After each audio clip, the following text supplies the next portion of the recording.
चलिए रुक कर लेते हैं अगली बड़ी खबर की ओर। सिरसा दौरे पर है मुख्यमंत्री मनोहर लाल। मुख्यमंत्री मनोहर लाल 3 दिन तक सिरसा में रहने वाले हैं। जनसंवाद कार्यक्रम कर रहे हैं, अलग अलग गांव में जा रहे हैं। मुख्यमंत्री पहले खैरका में पहुंचे थे और अब बड़ागुड़ा गांव में जनसंवाद के लिए पहुंच चुके हैं मुख्यमंत्री। जनसंवाद कार्यक्रम के तहत लोगों से उनकी समस्याएं, उनके सुझाव सुन रहे हैं। खैरका गांव के बाद बड़ागुड़ा गांव में जनता से सीधा संवाद करने के लिए पहुंचे मुख्यमंत्री। कोई भ्रष्टाचार करेगा तो उसे बख्शा नहीं जाएगा। मुख्यमंत्री मनोहर लाल ने इस दौरान कई बड़ी बातें कही हैं, वो भी आपको बता देते हैं। सिरसा में 8,500 नौकरी पिछले 8 साल में लगी हैं, ये कहा मुख्यमंत्री ने। बड़ागुड़ा में 125 लोगों ने आयुष्मान योजना का लाभ उठाया है। अलग अलग गाँव में जहां भी पहुंचते हैं मुख्यमंत्री, वहां ये भी बताते हैं कि कितने लाभार्थी हैं जो अलग अलग योजनाओं से लाभ उठा चुके हैं। इसका आंकड़ा भी साथ में लेकर के चल रहे हैं मुख्यमंत्री और उन लोगों से, लाभार्थियों से भी संवाद करते हैं। इसके अलावा लोगों से उनकी समस्याएं, शिकायतें और सुझाव भी सुनते हैं।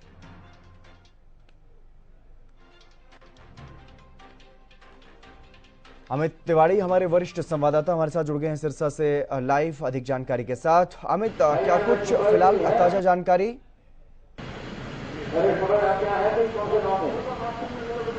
केंद्र मुख्यमंत्री मनोहर लाल लगातार पूरे प्रदेश का दौरा कर रहे हैं। जनसंवाद कार्यक्रमों के माध्यम से वे सीधे लोगों से संवाद कर रहे हैं। इसी सिलसिले में, इसी कड़ी में ही वे सिरसा जिला के 3 दिवसीय प्रवास पर आए हैं और तीनों ही दिन मुख्यमंत्री मनोहर लाल जनसंवाद कार्यक्रम के माध्यम से सीधे लोगों से रूबरू हो रहे हैं। आज पहला दिन था कार्यक्रम का। गांव खैरका से यह सिलसिला शुरू हुआ। यहां मुख्यमंत्री लोगों से रूबरू हुए, उनकी समस्याएं सुनी और साथ साथ समाधान का भी रास्ता निकाला। और एक बार सीधा संवाद करते हुए उन्होंने न केवल अपनी योजनाओं की चर्चा की जो सरकार ने लागू की है, विशेष रूप से अगर बात करें तो बिना पर्ची बिना खर्ची और आयुष्मान योजना, और अब जो मुख्यमंत्री का कार्यक्रम चल रहा है वो बड़ागुड़ा गांव है।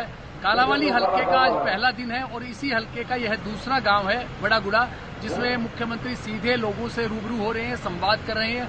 और यहाँ मुख्यमंत्री ने नशों से बचाव के लिए लोगों का आह्वान किया। उन्होंने कहा कि जो सप्लायर है उसकी पर्ची बनाकर दो और साथ साथ जो पीढ़ियों को बर्बाद कर देता है नशा, इस तरह की बातें उन्होंने कही। और साथ साथ लोगों से अपील की कि नशाखोरी के खिलाफ उठ खड़े हों, जो सप्लायर है उनका नाम सार्वजनिक करें।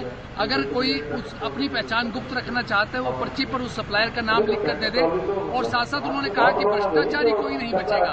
इसके अलावा उन्होंने तमाम जो आयुष्मान योजना है उसके लाभार्थियों से भी मुख्यमंत्रियों ने संवाद किया। उनसे पूछा कि कहीं पैसे तो नहीं लिए गए किसी अस्पताल में। कुछ लोगों ने बताया कि जो कुछ अस्पताल है जहां आयुष्मान कार्ड होने के बावजूद भी 20-20 हजार रुपए उनसे लिए गए। सीएमओ को डायरेक्शन दिए गए कि यह रुपए जो है वो वापस लौटाए जाए और उस अस्पताल पर कार्रवाई की जाए और किस मद में ये पैसे लिए गए। तो ऐसे तमाम बातें हैं, तमाम जो इस इलाके की जल की समस्या है, यहाँ पानी काफी नीचे चला गया है, उसको लेकर भी मुख्यमंत्री ने अपनी तरफ से जो योजनाएं हैं जो चलाई जा रही है हरियाणा सरकार की ओर से, वो लोगों से अपनाने की अपील की। और लगातार संवाद का जो यह क्रम है वो लगातार जारी है। मेरे पीछे आप देख सकते हैं कि अभी यह सिलसिला जारी है और साथ साथ जो संवाद है और साथ साथ जो शिलान्यास और उद्घाटन के कार्यक्रम भी है, यानी कि संवाद, समाधान और जो सौगातें देने का जो सिलसिला है वो लगातार जारी है। पीछे देख सकते हैं मुख्यमंत्री स्वयं जो है लगातार लोगों से और सीधे उनकी समस्याएं सुन रहे हैं, उनका समाधान कर रहे हैं। और यहाँ कई उद्घाटन और शिलान्यास जो है मुख्यमंत्री ने करने का काम भी किया है। और लगातार मैं आपको बता दूं कि खैरका गांव से यह सिलसिला शुरू हुआ था। यहाँ मुख्यमंत्री ने लोगों की शिकायतें भी साथ जो है सीधा संवाद करके समस्याओं का निराकरण करने का काम भी किया। अब यह दूसरा गांव कानावाली विधानसभा क्षेत्र का ही कानावाली रहने वाला है। वहाँ मुख्यमंत्री लोगों से रूबरू होंगे अम्बेडकर भवन में और लोगों की समस्याएं सुनेंगे, उनका समाधान करेंगे। और यह पहला दिन का प्रवास है। करीब 52 जो परियोजनाएं ऐसी हैं जिनका शिलान्यास और उद्घाटन जो है मुख्यमंत्री मनोहर लाल ने इन 3 दिनों के प्रवास के दौरान करना है, जिन पर करीब 326 करोड़ रुपए की लागत इन परियोजनाओं पर आने वाली है। इनमें सर्वाधिक जो योजनाओं की बात करें वो दवाली विधानसभा क्षेत्र के में आएंगी, उन गांवों में जाएंगे मुख्यमंत्री। कल का जो गांव का जो दौरा है मुख्यमंत्री का वो दवाली विधानसभा क्षेत्र के 3 गांव उन्होंने कवर करने हैं और अंतिम दिन कार्यक्रम के उन्होंने रानिया विधानसभा क्षेत्र के 3 गांवों में जाना है। तो ऐसे में लगातार हितेंद्र ये संवाद का सिलसिला 3 दिन तक चलेगा और मुख्यमंत्री 3 दिन तक यहाँ रुकेंगे और लोगों की समस्याओं का समाधान करेंगे। जी हितेंद्र। बिल्कुल अमित, क्या इन गाँव में जहाँ पर मुख्यमंत्री पहुंच रहे हैं उस गाँव के अलावा भी दूसरे गाँवों से भी लोग पहुंच रहे हैं?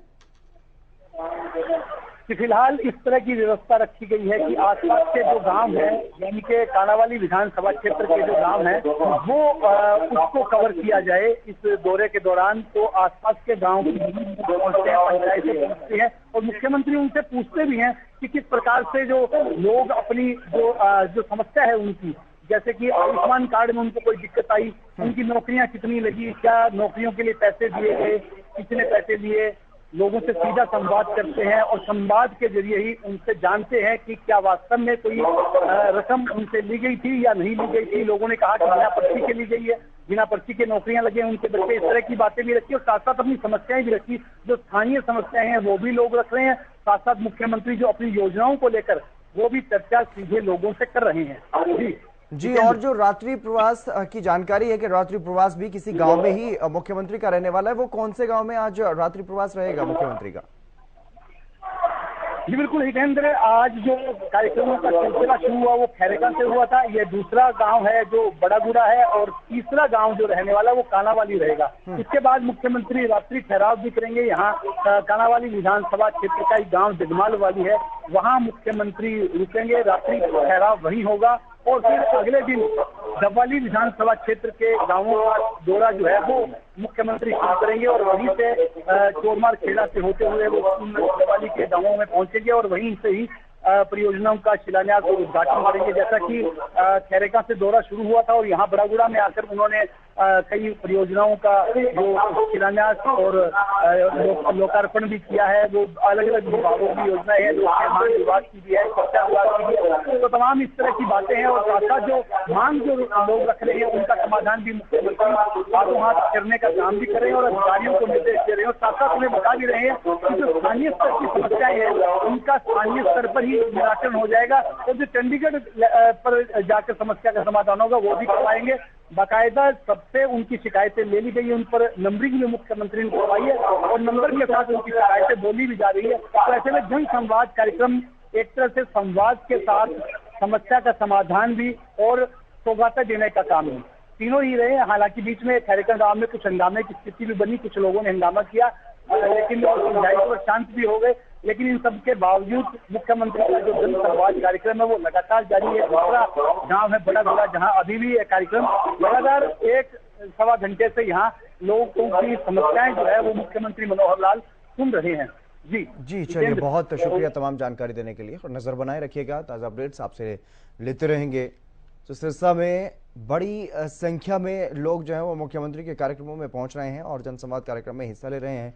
सरकार से जो शिकायतें हैं, जो सुझाव हैं, वो भी दे रहे हैं और सरकार की जो उपलब्धियां या फिर जो लाभार्थी हैं उनको किस तरीके से लाभ मिला उसके बारे में भी जानकारी मुख्यमंत्री को दे रहे हैं।